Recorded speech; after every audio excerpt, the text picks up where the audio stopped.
Banyak yang datang menagih hutang di hari kematian istriku part 2. Assalamualaikum warahmatullahi wabarakatuh. Apa kabar bunda? Semoga Allah selalu memberikan kebahagiaan. Besoknya, hari ini adalah hari ketiga kematian istriku. Ada beberapa tetangga yang ikut membantu untuk mempersiapkan acara yasinan nanti malam. Karena ini malam ketiga, jadi masak cukup banyak untuk berkatan bahasanya. Kalau di tempat kalian, untuk orang meninggal ketika 3 hari dan 7 hari disebut apa bun? Komen di bawah ya. Aku belum masuk kerja karena memang aku ambil cuti 1 minggu. Ketika semua orang sedang sibuk memasak, putriku Fitria juga ikut membantu. Namun, tangannya tetap lincah memainkan ponselnya. Aku sangat risih dengan pemandangan ini. Sebenarnya berapa yang dihasilkan? Kenapa di saat seperti ini pun masih sibuk memegangi ponselnya? Mas, tegur tuh Fitri ya. Keterlaluan sekali. Ini untuk acara ibunya loh. Kata Sylvie mengadu lagi.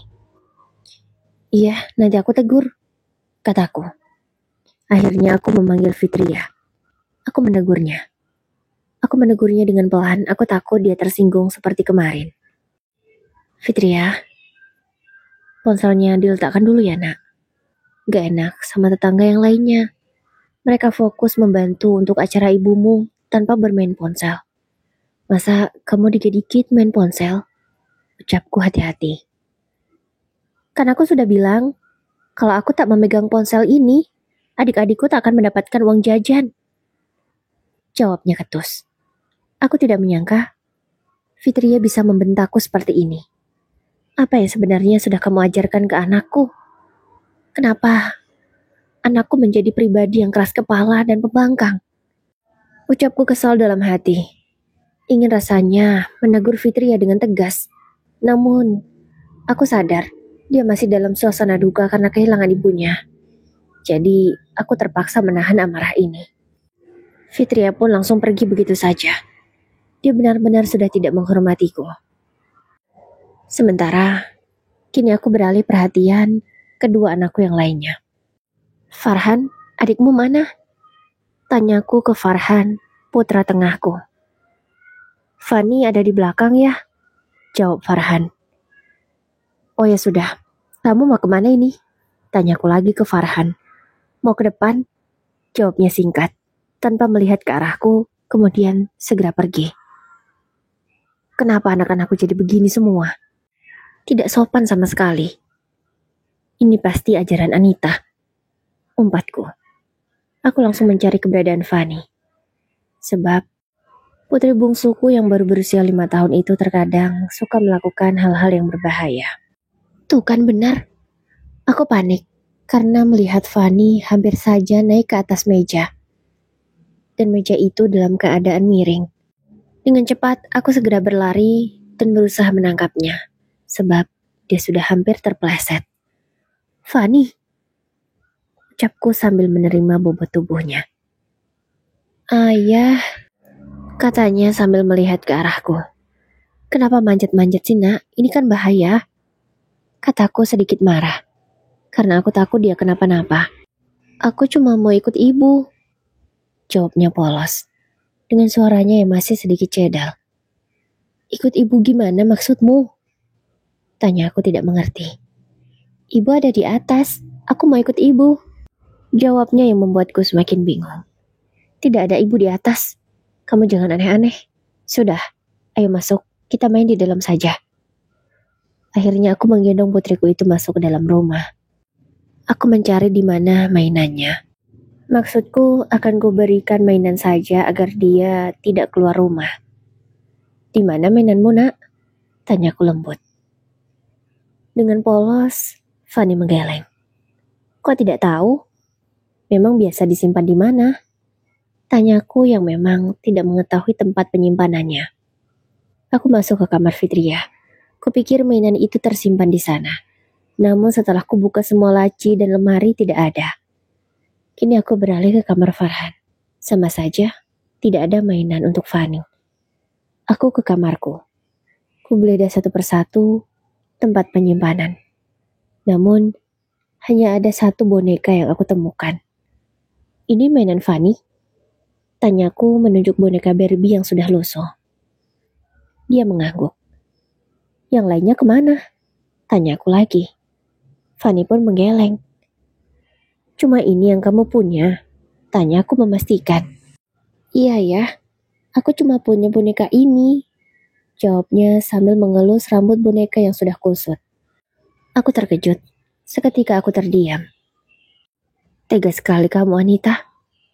Masa putri kecilku ini hanya kau belikan satu boneka yang sudah jelek seperti ini? Memangnya kemana saja uang kau gunakan? Sampai anak-anak pun tak ada mainan. Aku semakin kesal dengan almarhum istriku. Bisa-bisanya dia zolim dengan anaknya sendiri. Emangnya ibu gak pernah belikan boneka dan mainan? Tanyaku lagi ke Fanny. Fanny pun menggeleng. Ibu gak punya uang ya? Ibu aja sering makan sisa kami. Kadang juga cuma makan nasi pakai garam. Jawab Fanny dengan polos. Dan matanya tetap fokus memainkan bonekanya. Apa? Makan nasi pakai garam? Emang gak ada lauk? Tanyaku. Ada, tapi cuma untuk kami. Ibu gak mau. Katanya kalau ibu makan nanti gak cukup. Palingan kadang Kak Farhan atau Kak Fitria yang ngasih. Jawabnya lagi menjelaskan. Apa mungkin yang dikatakan oleh Fanny ini benar? Tapi bisa saja kan dia berbohong. Namanya juga anak kecil. Hayalannya kan suka kemana-mana. Pasti Fanny berbohong. Fanny, kamu itu masih kecil. Jangan suka bohong ya. Mana mungkin ibu makan cuma pakai nasi dan garam. Udah ya. Jangan dengarkan kata-kata ibumu. Ibumu itu mengajarkan yang tidak benar. Nurut sama ayah ya sekarang. Karena ibu sudah gak ada. Kataku tegas. Fanny pun mengangguk. Akhirnya aku biarkan dia bermain sendirian di dalam kamarku. Bermain boneka lusuh satu-satunya yang dia miliki. Sementara aku memilih keluar. Aku ingin mencari udara segar di teras. Aku duduk di kursi yang memang sudah ada di sana. Ku ambil ponsel yang ada dalam saku celanaku. Kupandangi wajah seorang wanita yang menjadi wallpaper HP-ku. Kamu cantik sekali. Aku sangat rindu. Ucapku sambil tersenyum ke arah foto itu, kemudian menciumnya.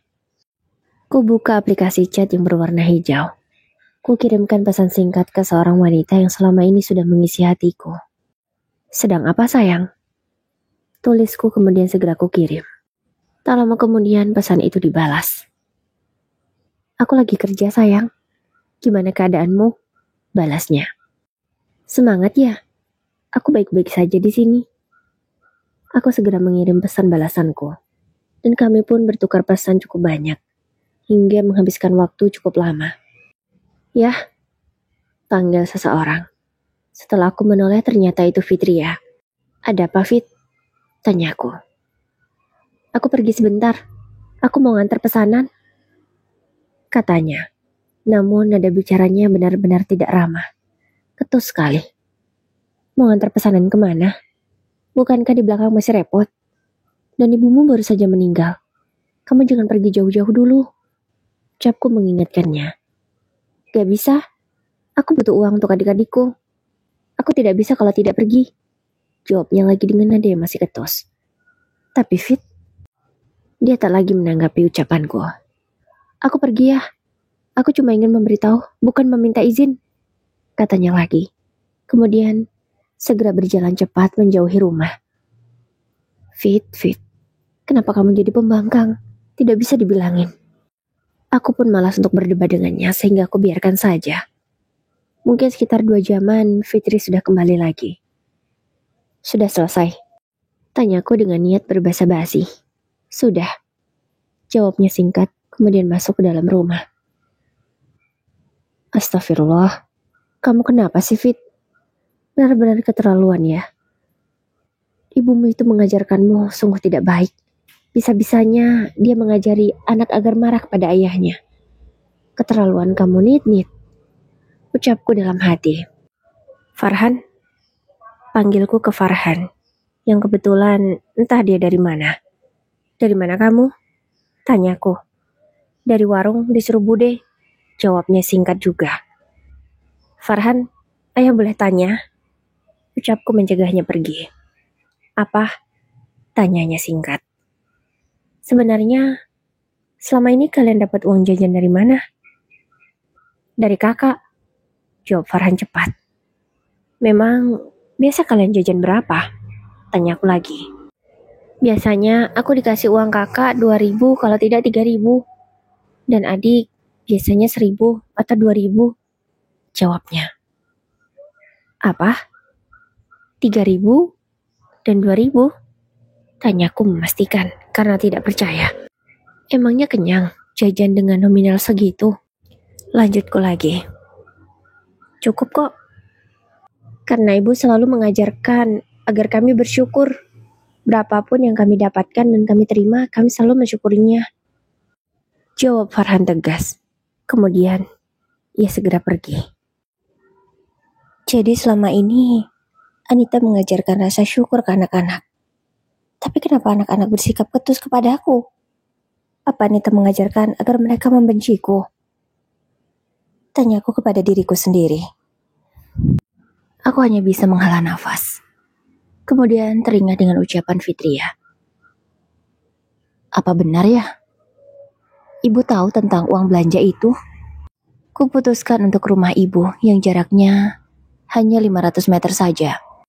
Ku kendarai motor yang biasanya digunakan oleh Anita untuk mengantarkan anak-anak sekolah. Motor ini memang sudah tua. Kondisinya juga sudah buluk, tapi masih berfungsi dengan baik. Sesampainya di rumah ibu. Bu, Assalamualaikum, panggilku. Karena memang sudah 2 hari ini ibu tak datang ke rumah. Karena beliau kelelahan, aku paham itu namanya juga orang tua. Waalaikumsalam. Ada apa aja? Tanya ibu. Ini bu, aku mau nanya. Tanyaku sambil menghempaskan tubuh ke sofa ruang tamu empuk milik ibu. Mau tanya apa? Tanya ibu lagi. Ini bu, kata Fitria, Anita hanya mendapatkan uang belanja 1/3 dari 1.500.000 yang aku berikan. Kata Anita juga, aku suruh tanya ke ibu. Emangnya ibu tahu sesuatu? Tanyaku langsung to the point. Tadinya yang ibu tersenyum, kini senyum itu hilang. Berubah menjadi wajah panik. Kamu percaya dengan ucapan anakmu itu? Tanya ibu membuatku bingung. Aku cuma nanya bu, bukan mau mempercayai atau tidak. Sekarang ibu jawab, apa ibu mengerti maksud Fitri itu apa? Ucapku berusaha agar ibu bisa menjelaskannya. Ibu gak tahu. Yang jelas selama ini ibu tak pernah kok mengusik uang belanja istrimu. Lagian kan sudah kamu kasih sendiri uang untuk ibu. Jadi mana mungkin ibu mengusik uang istrimu lagi? Jawab ibu. Masuk akal juga. Karena uang belanja ibu lebih banyak daripada uang belanja Anita. Mana mungkin ibu mengusik uang belanja Anita? Pasti Fitri diajarkan berbohong oleh Anita. Batinku. Ya sudah bu, aku percaya sama ibu. Lagian mana mungkin juga ibu mengambil uang belanja Anita. Ya sudah. Oh ya bu, aku lapar. Ibu masak tidak? Tanyaku. Ibu masak, makanlah kalau lapar. Jawab ibu, kemudian masuk ke dalam kamar. Ibu ke kamar dulu ya, ibu mau istirahat. Ucapnya. Iya bu, jawabku. Aku segera ke dapur. Membuka tudung saji. Ternyata ibu masak enak hari ini. Ada ayam panggang, lengkap dengan sambal dan lalapannya. Aku makan dengan lahap, karena masakan ibu memang tak pernah gagal. Selalu enak rasanya. Setelah kenyang, aku berpamitan dengan ibu. Namun tak ada jawaban darinya, mungkin ibu sudah tidur. Karena memang ini siang hari. Aku kembali lagi ke rumah. Belum selesai juga para tetangga yang membantu memasak. Kulihat Sylvie sedang duduk di sofa, tidak membantu di belakang. Kok kamu gak di belakang, Sil? Gak bantuin? Tanyaku. Aku capek mas, mau istirahat sebentar. Jawabnya. Oh, aku pun memaklumi hal itu. Aku melihat ke arah dapur. Ternyata putriku sedang sibuk membantu para tetangga. Meskipun sesekali tangannya lincah untuk membalasi pesan yang katanya dari pelanggan. Namun aku tak benar-benar yakin. Fit, ibumu sudah gak ada sekarang. Siapa yang bantuin ibu di rumah ya? Ucap salah seorang tetanggaku. Aku samar mendengarnya namun masih cukup jelas. Karena penasaran, aku mencoba menguping pembicaraan mereka. Aku sedikit menempelkan telingaku di dinding dapur. Karena aku sedang berada di ruangan keluarga. Gimana kalau Fitria aja yang bantuin Bude? Fitria kan bisa juga kalau cuma mencuci baju. Jawab anakku. Aku yakin itu suaranya. Iya, Bude yakin kamu bisa. Tapi kamu kan masih sekolah. Apa tidak kelelahan nanti? Kata tetanggaku lagi. Yang aku tahu namanya Bude Ratih. Gak apa-apa Bude. Demi adik-adik. Siapa lagi yang akan memberi makan mereka kalau bukan aku? Jawab anakku lagi. Aku sangat terkejut. Rasanya jantung ini seperti ditusuk jarum. Sakit sekali dengan perkataan Fitria. Kenapa dia bisa bicara seperti itu? Seolah dia tak punya orang tua lagi padahal masih ada aku. Tak selama ini yang memberi makan mereka juga aku, bukan ibunya. Kenapa dia bisa bilang seperti ini? Lagi pula, apakah selama ini Anita menjadi tukang cuci di rumah Budi Ratih? Tak mungkin kan? Uang belanjanya saja sudah kujamin. Masa iya, seorang istri manajer menjadi buruh cuci? Itu tidak masuk akal. Aku segera menyudahi menguping pembicaraan mereka. Karena menurutku itu tidak penting dan tidak masuk akal. Sayang, jemput aku. Tiba-tiba ponselku menerima pesan. Iya sayang, sebentar, balasku. Aku segera bersiap, berganti pakaian dan memakai parfum yang wangi. Mau kemana kamu mas? Tanya Sylvie yang melihatku. Mau keluar sebentar, jawabku sekenanya. Mau keluar sebentar tapi rapi sekali. Jangan-jangan, entah mengapa aku melihat kalau dia curiga. Jangan-jangan apa? Tanyaku sambil menatapnya.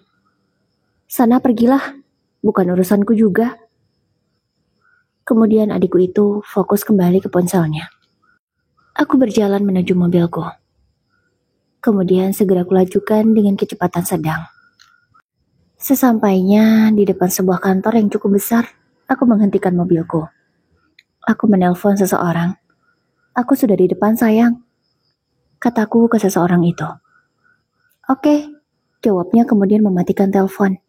Tak lama kemudian, keluarlah seorang wanita cantik dari kantor besar itu. Dialah kekasih hatiku. Davina namanya. Nama yang cantik seperti orangnya. Hai sayang, katanya lembut setelah pintu mobil terbuka. Hai, balasku.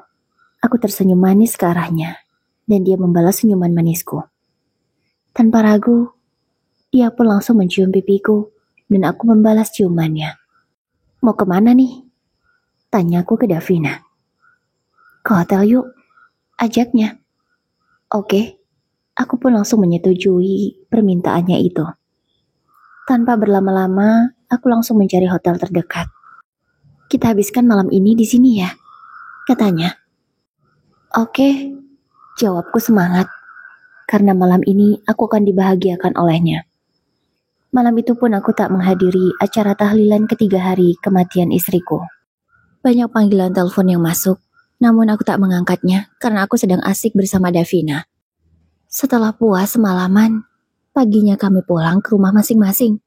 Sebelumnya aku mengantarkan Davina terlebih dahulu. Barulah aku pulang ke rumahku. Berhubung aku masih cuti, jadi aku santai saja hari ini.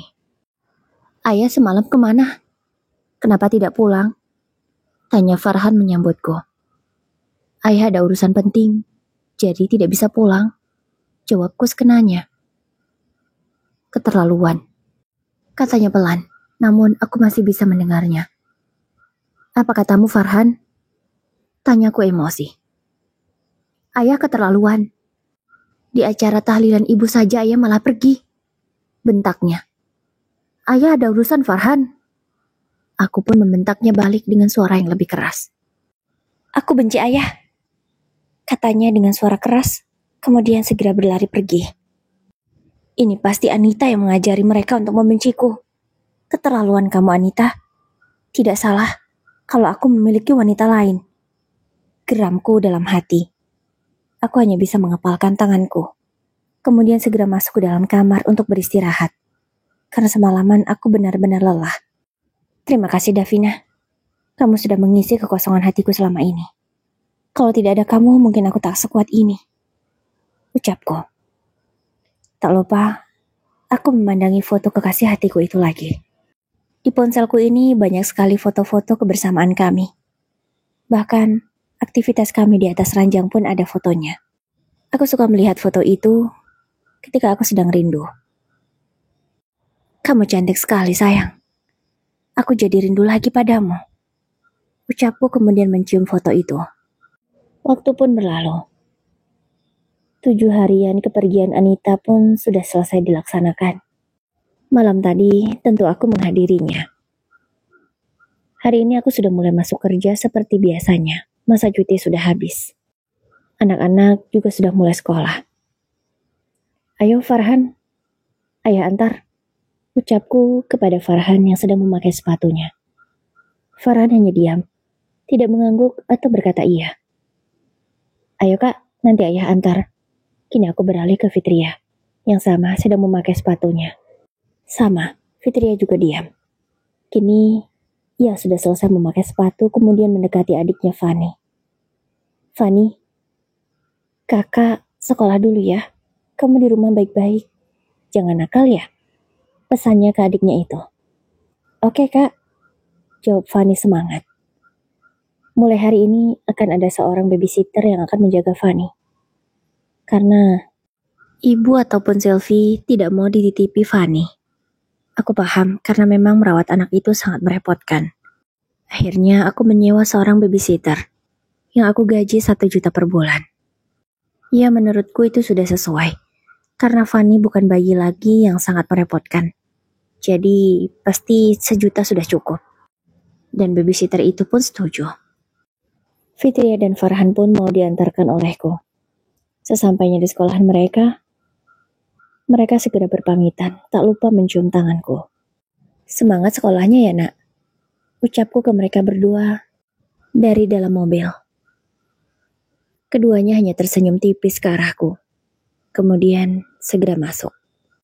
Wah, sekarang Pak Raja ya yang menggantikan Bu Anita mengantarkan anak-anak. Sapa seorang wali murid. Iya Bu, mau siapa lagi kalau bukan saya? Jawabku sambil tersenyum ke arahnya. Karena waktu terus berlalu, aku pun berpamitan untuk berangkat ke kantor.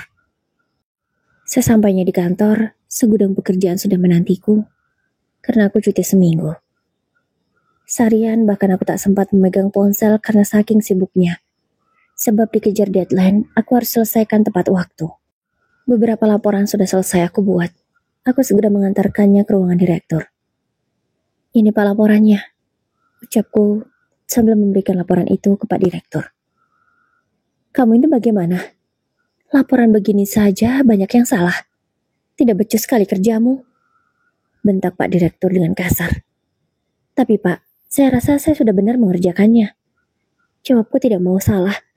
Karena memang aku sudah mengerjakannya dengan sangat baik. Kalau sudah benar, kenapa seperti ini hasilnya? Ucapnya lagi kemudian membanting map itu di atas meja. Perbaiki sekarang, aku tidak mau tahu. Ini sudah telat.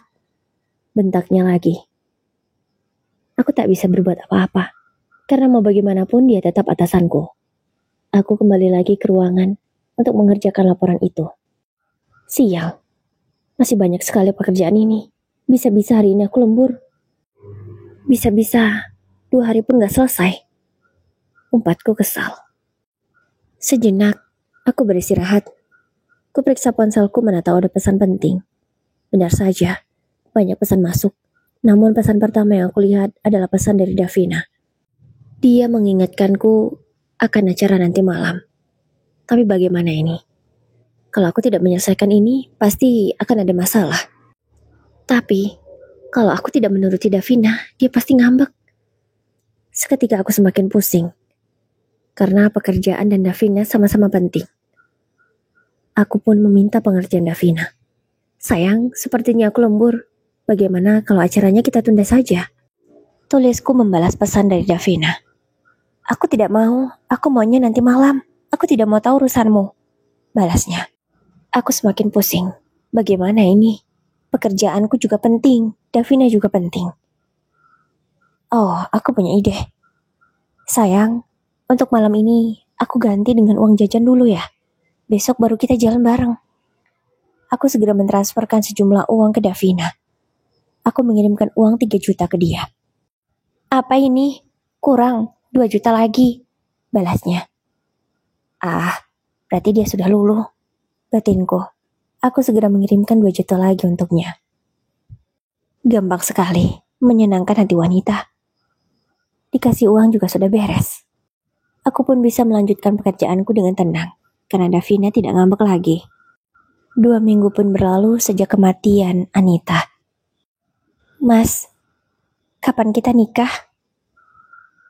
Aku dan Davina saat ini sedang makan malam bersama. Tiba-tiba dia menanyakan hal itu. Memangnya kamu sudah sangat ingin menikah denganku? Tanyaku ke Davina. Ya sangat ingin lah mas. Untuk apa aku bertahan kalau tidak ingin diseriusi olehmu? Jawabnya lagi. Memangnya kamu mau menerima aku duda anak 3? Tanyaku lagi.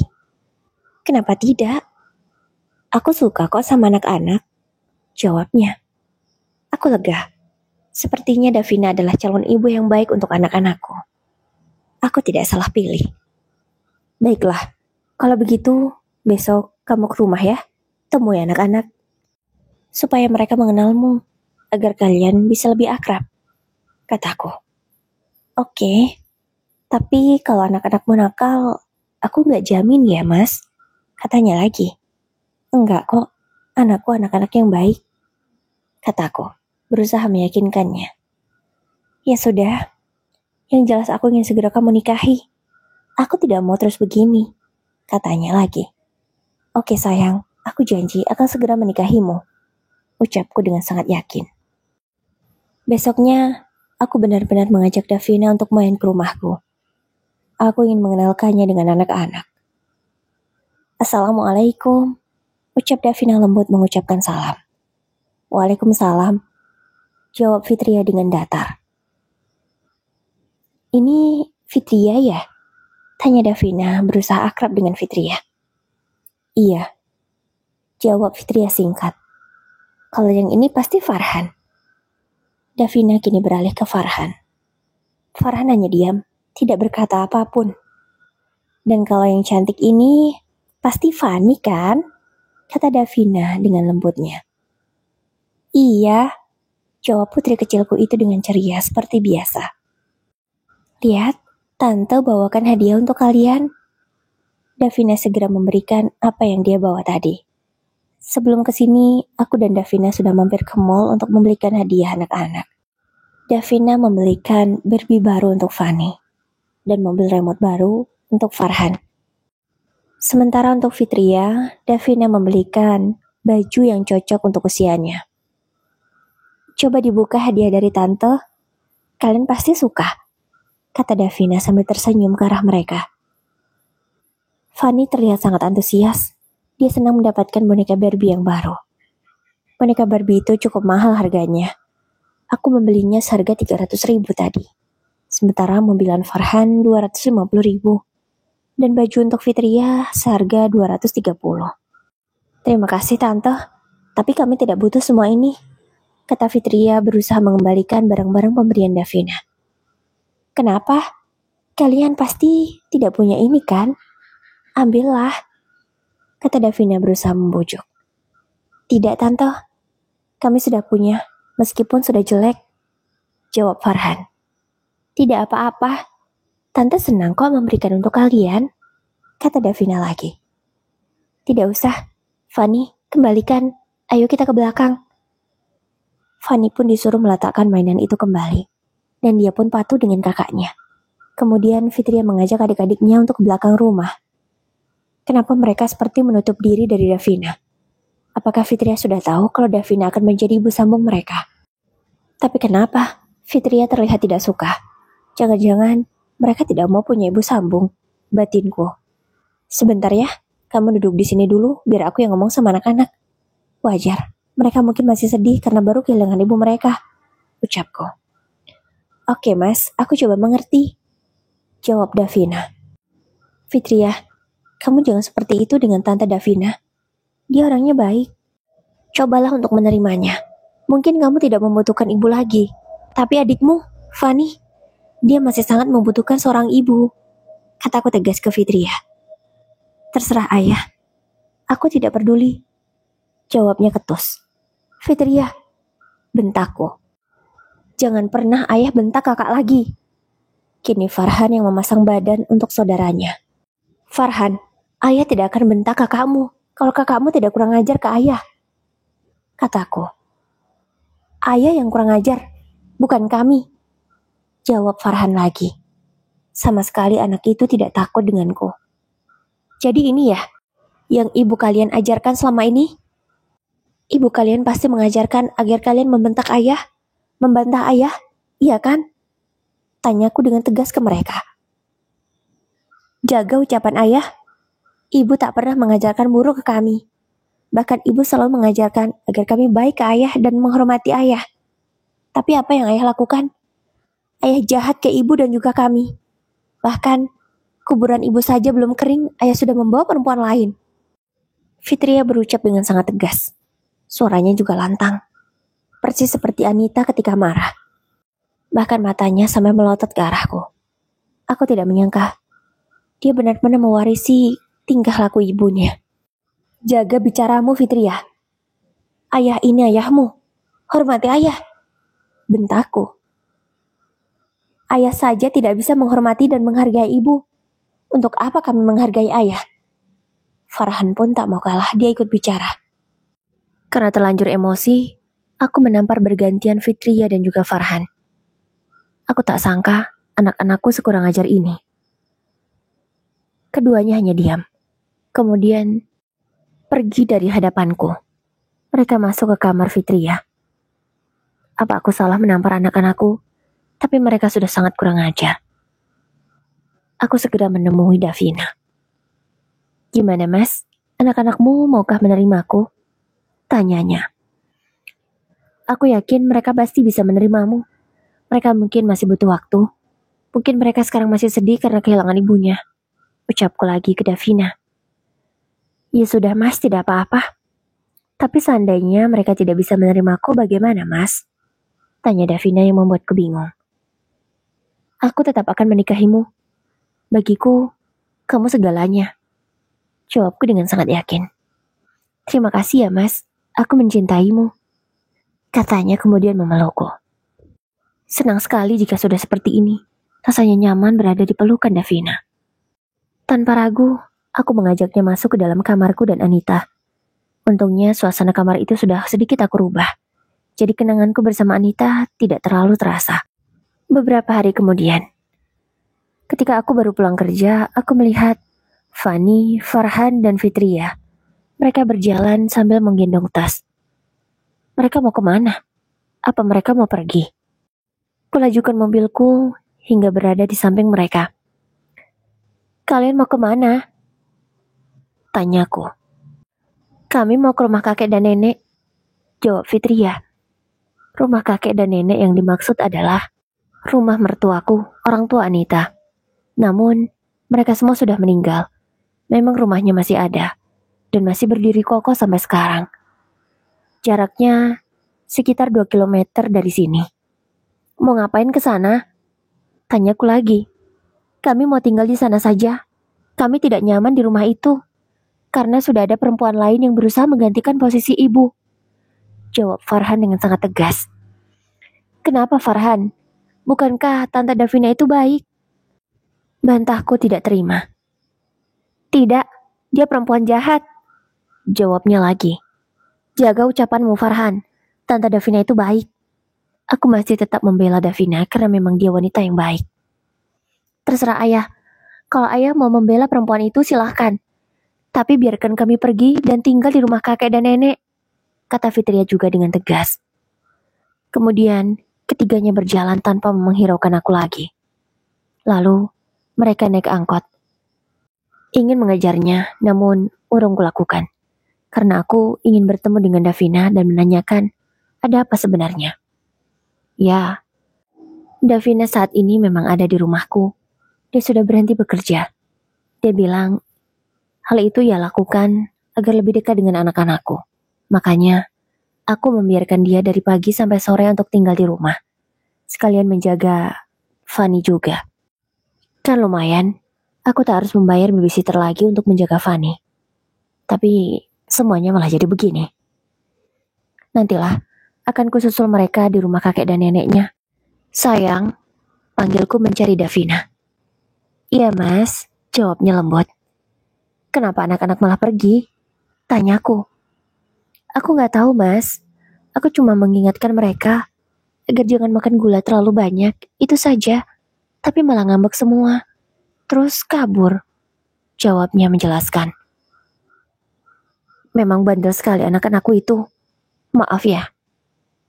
Tapi ya sudahlah. Kamu tidak salah kok. Mereka yang salah. Mereka yang bandel. Sudah diingatkan yang baik malah tidak terima. Kalau memang mereka mau tinggal di rumah kakek dan neneknya, ya tidak apa-apalah. Kan ada Fitria juga yang bisa menjaga adik-adiknya. Nanti akan kuberi uang dia. Kataku ke Davina. Iya mas, mungkin itu lebih baik. Jadi kita bisa tinggal berdua di rumah ini. Jawab Davina. Aku pun setuju dengan ucapannya. Aku tak sabar ingin segera menghalalkannya, supaya kami bisa terus bersama setiap hari. Jadi kapan kamu mau menikahiku mas? Tanyanya lagi. Tenang saja. Minggu depan kita menikah. Jawabku dengan mantap. Oke mas, aku akan segera mengurus surat-suratnya, supaya kita bisa menikah dengan resmi. Kata Davina. Aku pun setuju. Seminggu pun berlalu. Aku sudah datang ke rumah kakek dan nenek anak-anak. Aku sudah memberi uang mereka. Aku membiarkan mereka tinggal di sana, daripada acara pernikahanku dengan Davina gagal. Aku memberi uang 500.000 ke Fitria. Itu pasti cukup. Alhamdulillah, akhirnya aku dan Davina sudah resmi menikah, baik secara agama ataupun negara. Sekarang, tak takut lagi jika ingin menidurinya. Waktu pun terus berlalu. Aku sangat bahagia menikah dengan Davina. Dia benar-benar melayaniku dengan baik. Ya meskipun aku harus menyewa seorang pembantu untuk mengurusi rumah ini. Karena aku tak mau dia kelelahan. Kalau sampai dia kelelahan, dia tak bisa melayaniku. Aku juga memberi uang belanja 5 juta per bulan untuk Davina. Karena istriku itu suka belanja dan kesalon. Kalau 1.500.000 pasti tidak cukup. Kalau Anita dulu kan, dia hanya di rumah, tidak kemana-mana, hanya mengurusi anak dan butuh biaya makan saja. Tidak seperti Davina sekarang. Kalau untuk anak-anak sendiri, aku memberikan uang makan mereka 200.000 per minggu. Sedangkan uang sekolah mereka sudah aku tanggung. Aku mengunjungi mereka hanya untuk memberi uang saja. Ya, karena aku sibuk bekerja dan bersama Davina. Menurutku, itu juga sudah cukup kan?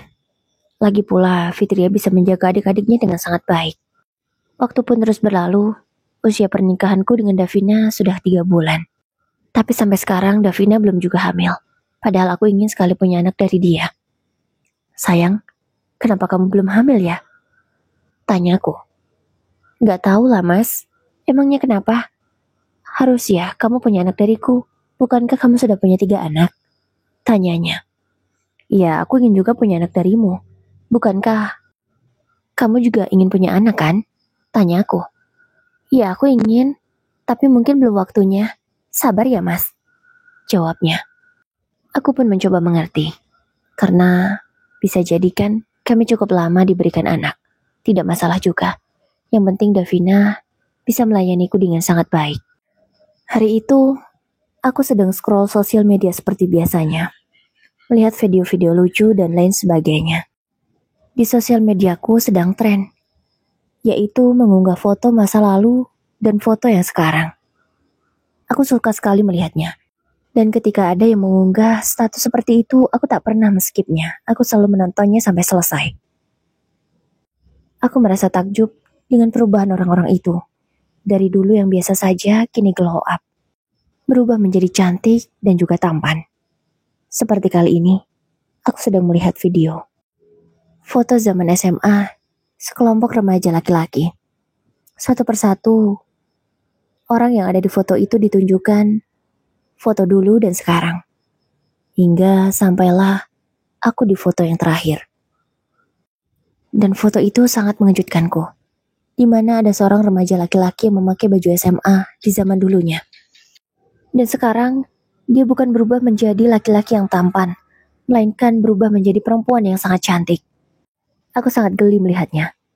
Andai laki-laki itu tahu bagaimana dulu asalnya, pasti tidak akan menerima kenyataan ini. Tapi tunggu, foto wanita ini kenapa mirip sekali dengan Davina? Aku pun memastikan. Ku cari foto Davina yang serupa dengan foto ini. Aku cari di sosial media Davina. Banyak sekali aku scroll sampai ke bawah, hingga akhirnya aku menemukan foto yang sangat sama sekali dengan foto yang diunggah ini. Iya, fotonya sama. Apakah Davina berasal dari seorang laki-laki? Aku sangat shock. Jika memang ini benar, berarti aku sudah ditipu oleh Davina. Kalau aku tanya langsung ke dia, pasti dia mengelak. Lebih baik aku selidiki sendiri. Akhirnya, aku bertanya dengan akun yang mengunggah foto itu. Dia pun menceritakan masa lalunya bersama teman-temannya, termasuk masa lalunya bersama teman yang bernama Devan. Dan Devan itu adalah Davina di masa lalu. Ya, Davina berasal dari seorang laki-laki bernama Devan. Orang itu juga memiliki banyak bukti, sehingga aku sangat yakin kalau memang Davina merubah bentuk fisiknya. Astaga, aku sudah ditipu oleh Davina. Aku pun mencari bukti tambahan, agar benar-benar yakin kalau aku dibohongi oleh wanita itu. Lebih tepatnya wanita jadi-jadian. Aku menggeledah dokumen yang Davina miliki, karena semua barang-barangnya sudah pindah ke rumah ini. Sebab, dia dulu hanya ngekos. Pasti semua barang-barangnya sudah dibawa. Kuperiksa satu persatu dokumen yang dia miliki. Semuanya sudah data dirinya yang sekarang. Hingga akhirnya, aku menemukan sebuah ijazah SMA. Benar, namanya Devandra. Dia seorang laki-laki. Semua datanya sudah sangat jelas di ijazah itu. Fotonya juga foto laki-laki yang sama seperti foto yang diunggah di akun itu. Aku sangat murka. Dengan cepat, ku raih ponsel dan ku telepon Davina agar segera pulang. Karena dia sedang ke salon. Ada apa, Mas? Kenapa kamu kelihatan panik? Tanyanya setelah sampai di rumah. Aku segera melemparkan semua berkas-berkas yang ada. Kutunjukkan juga ijazah yang aku temukan. Ini kamu dulu kan? Tanyaku sangat marah. Davina terlihat begitu panik. Bahkan dia berusaha merebut ijazah itu dari tanganku. Namun, aku bisa mengamankannya. Kamu? Katanya gemetaran. Kamu tak bisa mengelak lagi, Devan. Kamu itu Devan, bukan Davina.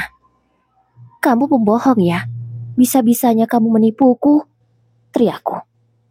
Tapi, aku kan sudah berubah. Aku memang laki-laki dulu, tapi aku tak nyaman dengan diriku itu. Sehingga aku mengubahnya. Tapi kamu mencintaiku kan? Tidak masalah bukan kalau aku... Yang penting sekarang aku perempuan. Katanya berusaha membela diri. Tidak, aku tak akan pernah menerima itu. Aku tak butuh pembohong sepertimu. Sekarang juga, kamu aku ceraikan. Aku akan segera mengurus semuanya di pengadilan. Akan kujadikan ini barang bukti. Aku tak sudi memiliki istri jadi-jadian sepertimu. Aku membentaknya dengan semakin keras. Pergi dari sini, atau aku jebloskan ke penjara, ancamku. Akhirnya, wanita jadi-jadian itu tak bisa berkutik. Dia pun pasrah mengemasi barang-barangnya yang sudah aku lempar semuanya. Lalu pergi entah kemana, aku juga tak peduli. Aku benar-benar merasa sial. Selama ini, aku sudah tidur dengan seorang laki-laki. Bodohnya kamu Raja. Kenapa tidak kamu selidiki dulu siapa dia? Main menerima saja mentang-mentang dia cantik. Kataku mengumpati diri sendiri. Karena aku menyesali kebodohan ini. Raja, kamu kenapa? Kenapa berantakan? Tanya ibu yang tiba-tiba datang. Aku pun menceritakan kejadiannya. Ibu pun sama. Dia sangat terkejut. Jadi dia laki-laki? Tanya ibu. Iya, Bu. Dan sedetik kemudian, tiba-tiba ibu memegangi dadanya. lalu pingsan. Dengan cepat aku membawa ibu ke rumah sakit. Sepertinya ibu syok. Semoga ibu tidak kenapa-napa. Setelah 1 jam di UGD, ibu dipindahkan di ruang rawat. Dokter menjelaskan kalau ibu terkena serangan jantung ringan. Alhamdulillahnya ibu masih selamat. Raja, ibu mau bicara, kata ibu dengan lemah.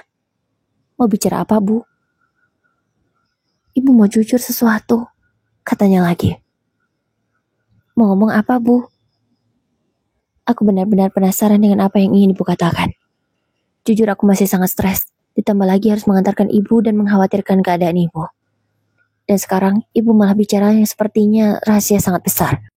Maafkan ibu, Raja. Selama ini, ibu mengambil uang 1 juta dari istrimu. Aku pun terkejut. Lagi-lagi aku dibuat terkejut. Untung saja aku tak punya penyakit jantung. Kalau punya aku pasti sudah mati sekarang. Karena berkali-kali dibuat terkejut. Maksud ibu apa?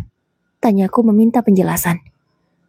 Iya, selama ini ibu selalu merampas uang 1 juta yang kamu berikan ke Anita. Ibu hanya memberinya uang 500.000. Karena ibu tidak rela jika uangmu dipakai oleh Anita dan anak-anaknya. Maafkan ibu ya.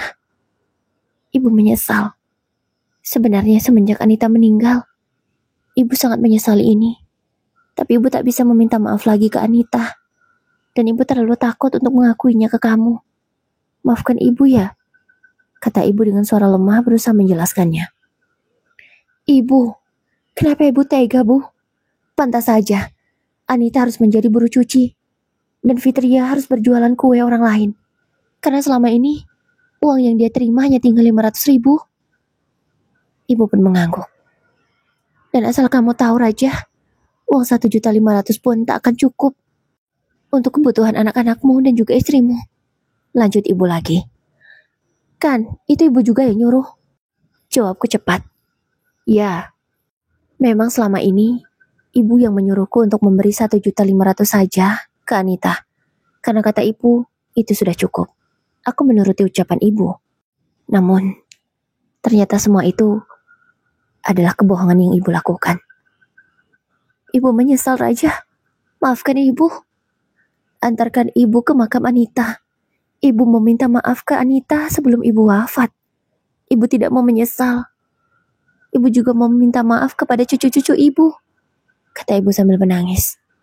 Akhirnya setelah keadaan ibu membaik, aku mengantarkan ibu bertemu dengan cucu-cucunya, yaitu anak-anakku, dan ke makam Anita untuk meminta maaf walau sudah terlambat. Aku mengajak Fitria, Farhan, dan Fani untuk pulang, tapi mereka tidak mau. Mereka tetap mau tinggal di sana. Aku pun tak bisa berbuat apa-apa. Dan ibu menyuruhku memberi uang yang layak untuk mereka. Aku sadar, uang 200.000 yang selama ini aku berikan ke mereka sangatlah kurang. Anak-anakku hanya makan telur dan nasi saja setiap hari untuk menghemat pengeluaran. Iya, aku memang sudah menjadi ayah yang jahat dan gagal. Dan alasan mereka pergi dari rumah karena Fani dianiaya oleh Davina. Mereka tidak berani mengadu kepadaku karena aku tak akan pernah percaya kepada mereka. Untuk menjaga adik-adiknya, Fitria memilih mengajaknya pergi dan tinggal di rumah kakek dan neneknya. Aku benar-benar sudah sangat gagal menjadi ayah. Aku bersimpuh meminta maaf kepada ketiga anakku. Aku tak tahu, masih pantaskah kata maaf ini keluar dari mulut ayah sepertiku. Aku benar-benar menyesal. Aku akan menebus semua kesalahanku sebisaku. Setelah masalahku dengan Davina selesai, aku sudah bisa bekerja seperti biasanya. Aku bekerja keras hanya untuk anak-anakku. Aku tak lagi memikirkan diriku sendiri. Aku harus menebus kesalahanku yang sangat besar ini, terutama kepada Anita, yang tak sempat aku meminta maaf kepadanya. Selama ini, aku memang sibuk bersama Davina. Sudah 2 tahun aku menjalin hubungan dengan dia. Dia tahu kalau aku sudah memiliki anak dan istri, tapi dia tidak meninggalkanku. Kupikir dia wanita yang baik. Ternyata selain wanita jadi-jadian, dia juga orang yang licik. Aku sadar, semua ini tak sepenuhnya salah Davina. Aku juga sangat salah di sini. Karena malah menjalin hubungan dengan orang lain di saat istriku sangat membutuhkanku. Dan lebih gilanya, ternyata Anita meninggal karena kanker paru-paru. Iya, Fitria baru jujur kepadaku setelah ibunya pergi. Dia baru jujur kemarin ketika aku meminta maaf kepadanya. Karena memang dia sudah dijanji oleh ibunya agar tidak menceritakan semua ini. Itulah yang membuat Fitria diam dan tidak mengaku. Namun, dia memilih menceritakannya kepadaku. Dan aku sangat menyesal. Aku tak bisa merawat istriku yang sakit. Aku malah membiarkannya berjuang sendiri. Dengan uang 500.000 per bulan. Dan dia harus bekerja menjadi buruh cuci. Anakku harus berjualan kue orang lain. Bahkan uang jajan anakku didapatkan dari kakaknya yang hanya 2.000 dan 3.000. Aku benar-benar sangat menyesal. Aku akan menebus semuanya. Setiap minggu ketika libur, aku mengajak anak berjalan-jalan. Aku membelikan apapun yang mereka mau. Meskipun mereka menolak, tapi aku memaksanya. Karena apapun yang aku dapatkan sekarang hanyalah untuk mereka. Hidupku hanya untuk mereka. Aku benar-benar menyesal. Anita, maafkan suamimu yang bodoh dan sangat keliru ini. Setiap hari, aku hanya bisa mendoakan untuk istriku, meminta maaf melalui doa. Datang ke pusaranya, mengakui dosa-dosaku, dan lagi-lagi hanya bisa meminta maaf dan menyesali perbuatanku. Semoga kisahku ini bisa menjadi pelajaran. Janganlah pernah menyanyiakan seorang istri, apalagi sampai menelantarkan anak sendiri.